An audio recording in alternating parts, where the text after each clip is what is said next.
ओम अज्ञानतिमिरन्धस्य ज्ञानञ्जनशलाखया चक्षुरुन्मिलितं येन तस्मै श्रीगुरवे नमः। नमो ओं विष्णुपदाय कृष्णप्रेष्ठाय भूतले श्रीमते भक्तिवेदांता स्वामिनिति नामिने। नमस्ते सरस्वती देवे गौरवाणी प्रचारिणे निर्विशेषा शून्यवादी पाश्चात्य देशतारिणे। जय श्री कृष्ण चैतन्य प्रभु नित्यानंदा श्री अद्वैत गदाधर श्रीवासदि गौर भक्तवृंद। हरे कृष्णा कृष्ण कृष्ण हरे हरे, हरे राम राम राम हरे हरे। हरे कृष्णा। तो नारद जी चित्रकेतु को महत्वपूर्ण मंत्र बता रहे हैं जिसके जप करने से चित्रकेतु को साक्षात भगवान के दर्शन होंगे। तो अगला मंत्र है यन्न स्पर्शन्ति न विदुर मनोबुद्धिर इंद्रिया अस्वाह अंतर्बहिश्च विततम व्योमवत्तन्नतो अस्मि अहम। ये जो मंत्र है ये भगवान के ब्रह्मन स्वरूप, भगवान की जो ब्रह्म ज्योति है उसको संबोधित करते हुए ये मंत्र है। भगवान को 3 स्तर पर उनका साक्षात्कार किया जाता है। पहले ये समझना बहुत महत्वपूर्ण है। जो ज्ञानी लोग होते हैं उनको भगवान के दर्शन नहीं होते हैं, उनको ब्रह्म ज्योति के दर्शन होते हैं जिसे ब्रह्मन कहते हैं। सर्वम खलौ इदम ब्रह्मन। जो योगी लोग होते हैं, जो भगवान के ऊपर ध्यान लगाते हैं, उनको परमात्मा के दर्शन होते हैं। और जो भगवान की भक्ति सेवा में लगे रहते हैं उनको भगवान के दर्शन होते हैं। तो मतलब क्या है, ज्ञानी लोग जो हैं उनको निराकार ब्रह्मन के दर्शन, योगी लोग जो हैं उनको हृदय में जो परमात्मा विराजमान है उनके दर्शन, और जो भगवान के भक्त हैं उनको साक्षात भगवान के दर्शन और भगवान की सेवा प्राप्त होती है। ये भागवत में बताया है। कहाँ बताया है? वदन्ति तत्तत्त्वविदस्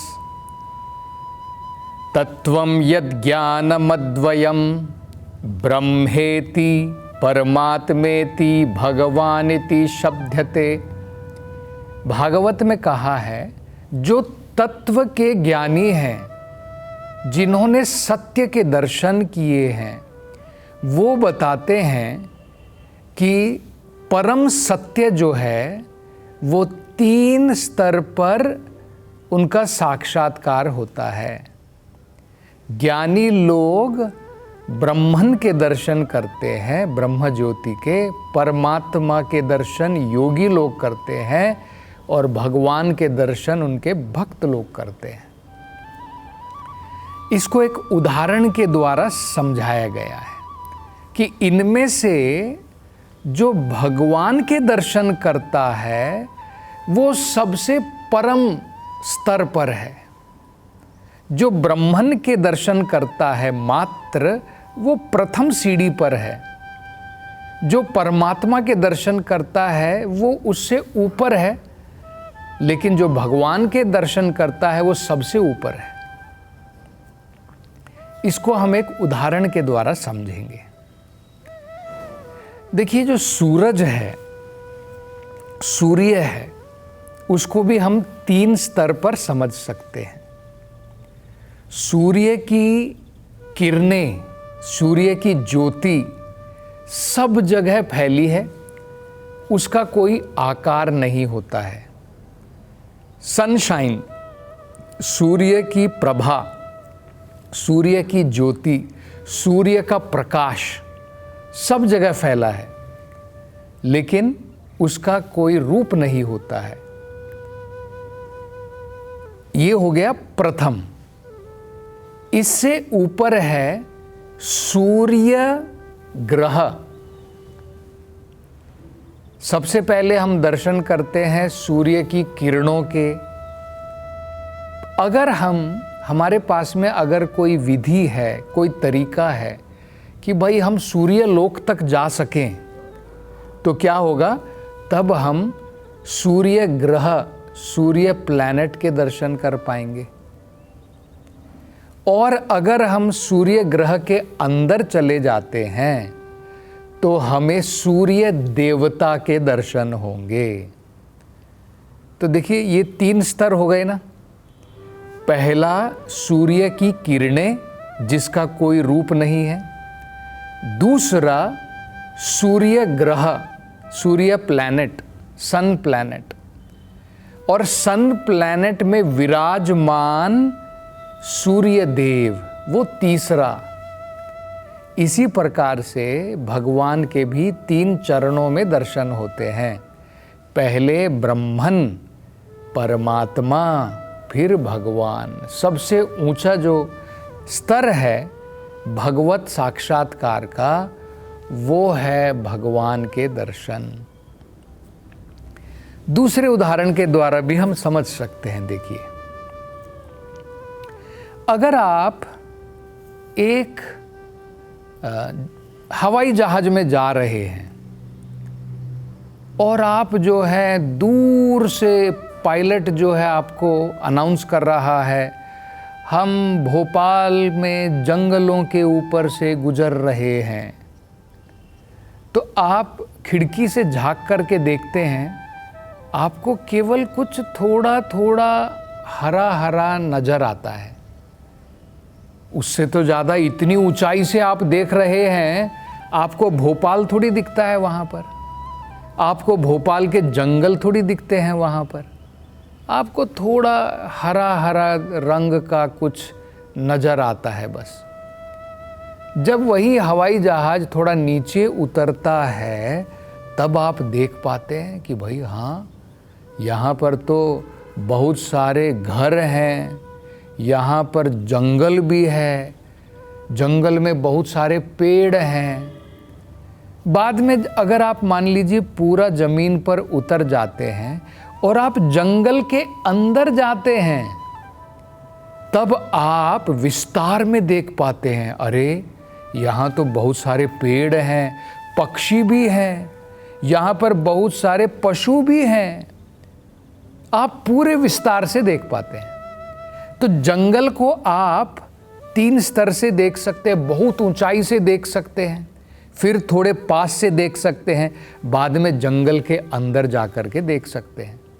इसी प्रकार से भगवान के दर्शन हम 3 स्तर पर कर सकते हैं, ब्रह्मन, परमात्मा और भगवान। ब्रह्मन भगवान के बहुत दूर से दर्शन है, भगवान का चेहरा भी नहीं दिखता है, भगवान का रूप भी नहीं पता है, केवल भगवान के शरीर से निकलने वाली प्रभा, जिसे ब्रह्म ज्योति कहते हैं, केवल उसके दर्शन होते हैं। दूसरे स्तर पर जब व्यक्ति को ज्ञान होता है कि भगवान सबके हृदय में विराजमान है, तो योगी जब ध्यान लगाता है, अपने हृदय में परमात्मा के दर्शन कर पाता है। वो दूसरा स्तर हो गया। और तीसरा हो गया जब वो साक्षात भगवान के दर्शन करता है और उनकी सेवा में लग जाता है, भक्ति, प्रेम भक्ति युक्त सेवा में लग जाता है। वो अंतिम चरण है। तो ये जो है प्रार्थना, यहाँ पर ये जो मंत्र है, ये मंत्र है भगवान के ब्रह्मन स्वरूप का, जिसका कोई रूप नहीं, जिसे निराकार भी कह सकते हैं, निराकार ब्रह्मन। उसका वर्णन यहाँ पर है, इस मंत्र में है। तो वो क्या है, देखिए यहाँ पर क्या कहा है। यन्ना स्पर्शन्ति न विदुर मनो बुद्धिर इंद्रिय अस्वः अंतर्बहिश्च विततम व्योमवत् तन्नतो अस्मि अहम, मतलब इस ब्रह्मन को न स्पर्शन्ति, उसको हम अपनी किसी भी इंद्रियों के द्वारा, मन के द्वारा स्पर्श नहीं कर सकते हैं।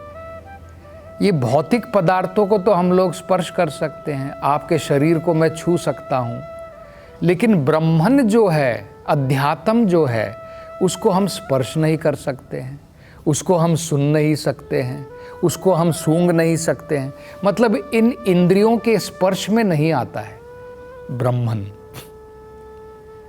तो यम न स्पर्शन्ति न विदुर, और इन आँखों के द्वारा, इन कानों के द्वारा, इन इंद्रियों के द्वारा, इस मन के द्वारा नहीं समझ सकते हैं। मनोबुद्धिर इंद्रिया अस्वाहा, न मन के द्वारा, न इंद्रियों के द्वारा, न बुद्धि के द्वारा, न प्राण के द्वारा। अस्वाहा मतलब हमारी जो प्राण वायु होती है, इनमें से किसी के द्वारा भी हम ब्रह्मन को नहीं समझ सकते हैं। लेकिन ये ब्रह्मन हमारे शरीर के अंदर भी है, ये बाहर भी है। अंतर बहिश्च विततम, सब जगह ये ब्रह्मन है। इसलिए तो कहावत है ना, सर्वम खलौ इदम ब्रह्मन। ब्रह्मन जिस प्रकार से सूर्य की किरणें, सूर्य एक स्थान पर है, उसकी किरण सब जगह फैली है। भगवान एक स्थान पर है, अपने गोलोक वृंदावन धाम में है, लेकिन उनकी ब्रह्मन की शक्ति सब जगह फैली है। हमारे अंदर भी है, हमारे बाहर भी है। तो अंतर बहिश्च विततम कैसे है? व्योमवत तन्नतो अस्मि अहम, जैसे आकाश सब जगह फैला है, इसी प्रकार से भगवान की ये शक्ति, ब्रह्मन शक्ति, ब्रह्म ज्योति, ये सब जगह फैली हुई है। ऐसे भगवान को, जिनका ब्रह्मन सब जगह, अंदर बाहर सब जगह फैला है, मैं उनको प्रणाम करता हूँ। ये मंत्र जो है यहाँ पर बताया गया, नारद जी बता रहे हैं। अगला मंत्र वो कहते हैं, देहिंद्रिया प्राण मनो धियो अमी, यद अंश विद्धः प्रचरन्ति कर्मसु, नेवान्यदा लोहम इवा प्रतप्तम, स्थानेषु तद्दृष्टा पदेशमिति। इसमें यहाँ पर बताया गया है, हमारी जब ये ब्रह्मन हमारे शरीर के अंदर होता है, भगवान का अंश, ये आत्मा भी भगवान का ही अंश है, ये भी ब्रह्मन है, भगवान पर ब्रह्मन है। तो ये अंश जब हमारे शरीर के अंदर में होता है, या परमात्मा भी जो हमारे शरीर में है, उनके कारण ही ये जो श्लोक है, इससे पहले वाले श्लोक में तो भगवान ने यहाँ उस मंत्र में ब्रह्मन का प्रसंग था, इस मंत्र में परमात्मा का प्रसंग है, परमात्मा का है, जो सबके हृदय में विराजमान है। परमात्मा का रूप होता है, ब्रह्मन का कोई स्वरूप नहीं। ब्रह्म तो ज्योति है, परमात्मा का स्वरूप होता है, जो सबके हृदय में विराजमान है। उनके विराजमान होने के कारण ही हमारी सारी इंद्रियां कार्य करती हैं, ये यहाँ पर बताया है। वो अगर विराजमान नहीं है तो हमारी आंखें काम नहीं करेंगी, हमारा हाथ हम लोग उठा रहे हैं, देखिए ये काम कर रहा है क्योंकि परमात्मा ने अनुमति दी है। अगर परमात्मा ये शक्ति छीन ले हमसे, तो आप अगर पैरालाइज हो जाएंगे, आपका हाथ जो आप उठाना चाहते हैं उठेगा नहीं, आप बोलना चाहते आप बोल नहीं पाएंगे, पैरालिसिस हो गया। तो मतलब भगवान ने वो शक्ति छीन ली है। तो भगवान जो परमात्मा के रूप में विराजमान है, उनके कारण ही हमारी सारी इंद्रियां, हमारा मन, हमारी बुद्धि, हमारा शरीर सब कार्य करता है। ये इस मंत्र में बताया है। देखिए क्या कहा, देहा सबसे पहले कहा है, हमारी देह, हमारा शरीर, इंद्रिया हमारी इंद्रियां, प्राण हमारे प्राण, मनो हमारा मन, धिया हमारी बुद्धि। तो देह, इंद्रिया, प्राण, मन, बुद्धि, अमी, ये सारे यद अंश विद्याः प्रचंति कर्मसु, भगवान के एक अंश जिसे परमात्मा कहते हैं, परमात्मा भगवान के केवल अंश मात्र हैं, इसलिए परमात्मा के दर्शन सब कुछ नहीं है। परमात्मा से भी ऊपर भगवान के दर्शन वो पूर्ण होते हैं। परमात्मा केवल भगवान के अंश हैं। यद अंश विद्या, इन अंश के द्वारा ही, इन अंश के प्रभाव से ही प्रचरंती, चरंती मतलब होता है कार्य करना, कर्मसु, अलग अलग प्रकार के कर्म हम कर पाते हैं अपनी इंद्रियों के द्वारा, शरीर के द्वारा, प्राण के द्वारा, मन के द्वारा, बुद्धि के द्वारा। अभी मैं आपको कुछ बता रहा हूँ, मेरी बुद्धि कार्य कर रही है, मेरा मन कुछ सोच रहा है, मेरा मुख कुछ बोल रहा है। अगर भगवान ने ये शक्ति निकाल ली, मैं कुछ सोच नहीं पाऊंगा, मैं कुछ बोल नहीं पाऊंगा।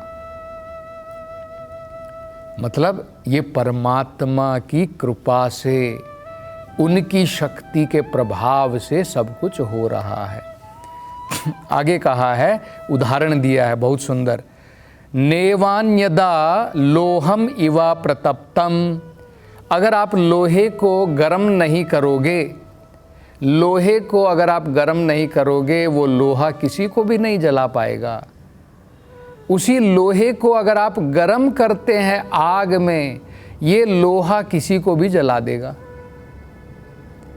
इसी प्रकार से है स्थानेषु तद्दृष्टापदेशमिति, इसी प्रकार से भगवान उनकी कृपा से, उनकी शक्ति के द्वारा हमारी इंद्रियां कार्य करती हैं, हमारा मन कार्य करता है, ये सब कार्य करते हैं, अन्यथा वो कार्य नहीं कर पाते हैं।